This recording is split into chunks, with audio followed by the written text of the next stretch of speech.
नमस्कार. तर 14 जुलैचा ताजा अंदाज आपण जाणून घेणार आहोत. याआधी सर्वांना या ठिकाणी जे सांगू इच्छितो की पुढच्या काही तासात जे आहे काही भागात तुफानी पावसाला सुरुवात होणार आहे. तुम्हाला या ठिकाणी सांगतो, सातारामध्ये जे आहे अरबी समुद्राकडून येणाऱ्या वाऱ्याचा प्रभाव, अतिउंचीवरील ढग यामुळे मोठा फरक या ठिकाणी पाहायला मिळणार आहे. रेड अलर्ट या ठिकाणी आहे. रत्नागिरीमध्ये सुद्धा रेड अलर्ट आहे.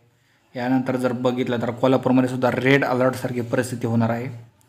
पुण्यामध्ये रत्नागिरी, रायगड, ठाण्यामध्ये सुद्धा चांगला पाऊस या ठिकाणी होणार आहे.